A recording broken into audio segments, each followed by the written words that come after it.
안녕하세요. 유튜브 채널 미국 주식 이슈 워치입니다. 오늘 저희는 당신이 공유해 주신 자료들을 바탕으로 포드 자동차 회사, 포드 모터 컴퍼니, 티커 F에 대해 좀 깊이 파보는 시간을 갖겠습니다. 네, 안녕하세요. 121년이나 된 자동차 거인이잖아요.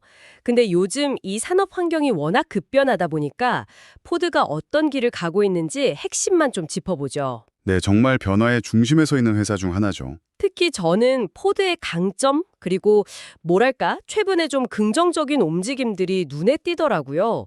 자료를 봐도 그렇고요. 어떤 점들이 좀 인상 깊으셨어요? 역시 그 F 시리즈 픽업 트럭이죠. 이게 48년 연속 미국 베스트셀링 차량이라니 정말 대단한 기록 아닌가요? 그렇죠. 그건 정말 포드의 상징이자 강력한 캐시카우죠. 네. 2분기 F15 판매량도 보니까 11.5%나 늘었더라고요. 여전히 건재하다는 걸 보여주는 것 같아요. 맞습니다. F 시리즈 같은 전통적인 내연기관 차량, 그리고 또 브론코 같은 모델도 2분기에 44.7%나 성장했어요. 이런 탄탄한 라인업이 일단 포드의 기본 체력이라고 봐야죠. 브론코도요? 와, 성장률이 상당하네요. 네. 근데 또 하나 주목할 만한 게 바로 하이브리드입니다.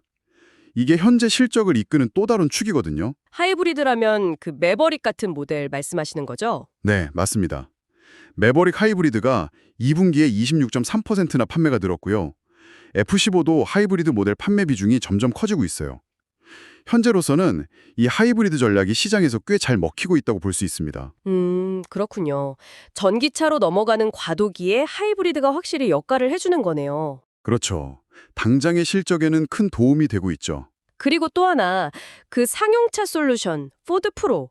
이것도 꽤 흥미로웠어요. 단순 차량 판매가 아니라 소프트웨어 구동 모델로 확장하는 거잖아요. 네, 그 부분이 상당히 중요합니다. 포드 프로는 상용차 시장에서 포드가 가진 지배력을 바탕으로 이제는 소프트웨어나 데이터 기반 서비스로 수익 모델을 다각화하려는 시도거든요. 유료 구독자 수가 벌써 75만 건을 넘었다고 하던데 전년 대비 20%나 늘었다는 점도 인상적이었고요. 맞아요. 이게 중요한 게 차량 판매는 경기에 따라 좀 변동성이 크잖아요. 근데 이런 구독 기반의 반복적인 매출은 훨씬 안정적인 현금 흐름을 만들어줄 수 있거든요.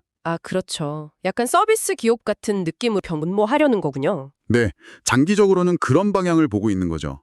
포드가 더 이상 단순한 자동차 제조업체가 아니라는 걸 보여주는 사례입니다. 미래를 위한 투자도 빼놓을 수 없겠죠.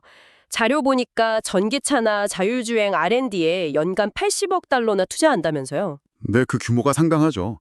특히 테네시에 짓고 있는 그 블루 오버시티. 거기가 이제 차세대 전기 트럭 생산 기지가 될 거라고 하니까 포드의 미래 전략에서 굉장히 중요한 부분입니다. 확실히 미래 목걸이를 위한 투자는 꾸준히 하고 있네요. 재미적으로도 최근에 30억 달러 대출 확보해서 유동성도 강화했고 포드 크레딧 부문도 꾸준히 이익을 내고 있고요. 1분기에 세전이익이 한 5억 8천만 달러 정도 됐다고 하네요. 네, 재무적인 안정성을 확보하려는 노력도 보입니다. 그래서 그런지 주가도 연초 대비 한 20% 정도 상승하면서 긍정적인 모멘텀을 보여주기도 했고요. 네, 그런 긍정적인 면들이 분명히 있죠.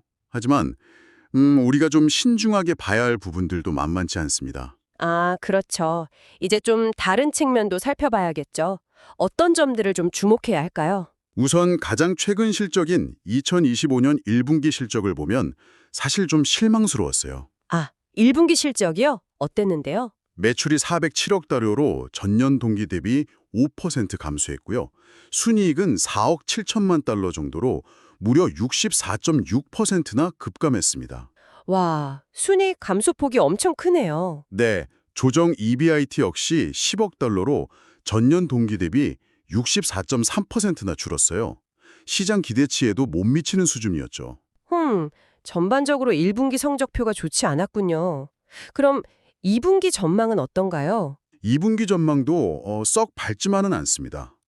월가 분석가들은 매출이 전년 동기 대비 2.6%에서 8% 정도 감소할 것으로 보고 있고요. 주당 순이익 EPS 역시 27.7%에서 36.2% 정도 감소할 것으로 예상하고 있어요. 1분기에 이어 2분기에도 좀 부진이 예상된다는 거네요. 그렇죠. 그리고 더 큰 문제는 역시 전기차, 모델 E 부문입니다. 아, 전기차죠. 아까 R&D 투자 이야기도 했지만 실제 성과는 어떤가요? 이게 참 딜레마인데요. 전기차 매출 자체는 1분기에 크게 늘었어요. 전년 동기 대비 86%나 증가했거든요. 그런데 문제는 수익성입니다. 수익성이요? 네, 모델 E 부문이 1분기에 기록한 영업 손실, EBIT 로스가 무려 8억 4,900만 달러에 달해요. 8억 5천만 달러 가까이 손실을 봤다고요? 매출은 늘었는데도요? 그렇습니다. 이게 무슨 의미냐면 전기차 한 대를 팔 때마다 여전히 큰 손해를 보고 있다는 거예요. 이게 포드의 가장 큰 고민거리 중 하나입니다. 수익성 확보가 정말 시급한 과제죠. 와, 이건 정말 심각한 문제네요. 비용 구조를 어떻게든 개선해야 할 텐데요. 맞습니다. 그래서 포드 스스로도 최근에 수익성 중심 전략으로 선회하겠다고 발표했죠. 무작정 판매량만 늘리는 게 아니라 수익을 낼 수 있는 모델 중심으로 가겠다는 겁니다. 방향 전환이 불가피했겠네요. 네. 게다가 외부적인 위험 요인들도 있어요. 특히 그 관세 불확실성 문제. 이것 때문에 포드가 연간 실적 가이던스 발표를 아예 중단했거든요. 아, 관세 문제요. 그게 어느 정도 영향인데요? 포드 측에서는 관세 때문에 연간 약 15억 달러 정도의 부정적인 영향이 있을 수 있다고 예상하고 있어요. 상당히 큰 금액이죠. 15억 달러면 정말 큰데요. 이것 말고도 또 다른 위험 요인들은 없나요? 당연히 있죠. 여전히 높은 인플레이션이나 고금리 환경도 부담이고요. 공급망 문제도 완전히 해소된 건 아니에요. 이런 외부 변수들이 계속 발목을 잡을 수 있습니다. 그리고 내부적으로는 그 소프트웨어 역량 강화하는 것도 과제라고 하던데요. 예전에는 외부 업체에 많이 의존했다면서요. 네, 맞아요.